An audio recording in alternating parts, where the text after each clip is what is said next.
Have a little fun on this Friday, a little funky Friday with your buddy Kirk Fletcher. You know, I was thinking about something else this morning, and like I often do when I wake up and have my first cup of coffee. You know, the thing that was really exciting for me is growing up playing in like funk bands or R&B or bluesy bands or even gospel or whatever, was playing for people that reacted to what you play. You know, like dancing. Dancing has been throughout history a big part of the kind of music that I love. You know, rhythm and blues, funk, country music, rock and roll, all the different kinds of things. People, it was a form of entertainment for people to go out and dance. And, you know, like for guys to meet women and women to meet guys and a social gathering, you know, and it was like these musical pioneers like Muddy Waters and different people like that, they played music to have like, you know, innuendos and things like that, you know, to promote, you know, picking up women or vice versa or whatever like that. It was such a like a happy party, sexual type thing, you know, and throughout the, you know, the course of time, you know, music has really kept that, you know, like in older times. Now, I don't know if it's so much, but this is something that I think that people are kind of maybe overlooking, that music, people dance to music, you know, and dancing and playing music that'll make people dance. You know, I guess that's probably the reason why I like funk so much. It makes you excited, you know, to listen to it, you know, and I feel like whatever I play rhythm-wise, guitar, and even soloing is just an extension of my rhythm playing. I solo, and I try to make it still feel like it's just a continuation of my rhythm playing, you know. And I try and just play solos in the pocket, you know, and have a kind of a simple melodic content to them, you know. This is what I'm attempting to do, you know.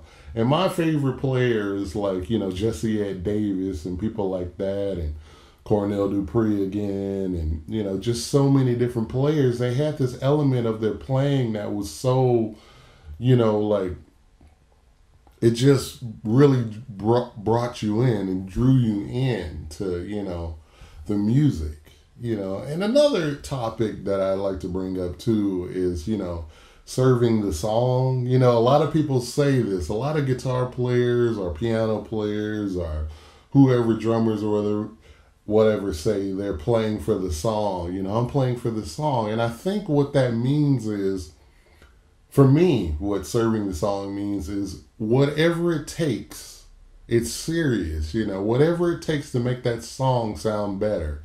If it's something as simple as playing, you know, or, you know,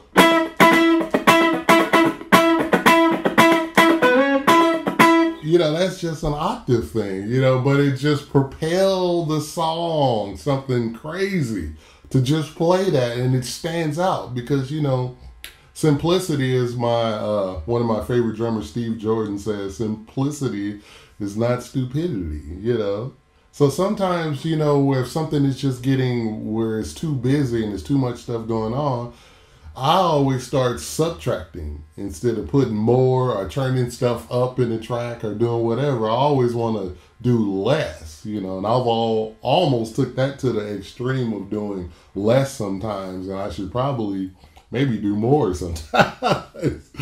But, you know, I really think those things are very, very important, you know, in music, you know, especially that dance. Think about dancing, you know, any kind of way. What kind of music is going to make you move and want you to dance, you know, makes you feel like you need to move, or it brings a certain happiness to you, or it helps you through your problems, or it makes you forget about your worries for a minute, you know. I mean, all of these things are the other parts of music other than the technique and playing and, you know, like showing everybody that you're an amazing soloist or whatever like this. I think this is a whole other side to the important things for me regarding music and how do I feel about it, you know.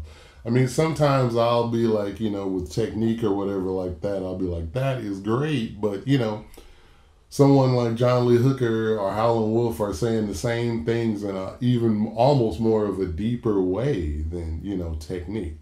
I feel that also with technique is a beautiful thing. And I think if you're trying to execute a certain musical idea, that you need a level of technique maybe to execute that. I love guitar players and horn players and drummers that have amazing technique, and they're using that in a musical way to execute, their ideas, their thought process, and they've worked really hard, and that's beautiful too. So I kind of a split, appreciation. I like really guttural, low down, funky stuff, and I also like people executing things in a beautiful way too, a melodic, way, and that could be anything. I could listen to John Lee Hooker, to Joni Mitchell, or whatever like that.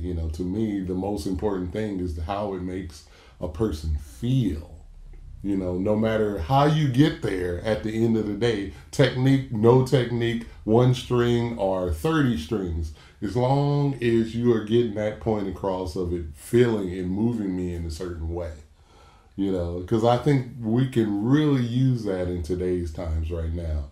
More feeling, more emotion, more heartfelt things, that connection. Because one thing, they can distance us, in a way, but the music and the feelings and everything that you play, say, or do or whatever like that, you can't change that. You can't change feelings and love and using this guitar or voice or whatever you have to express yourself in a beautiful way.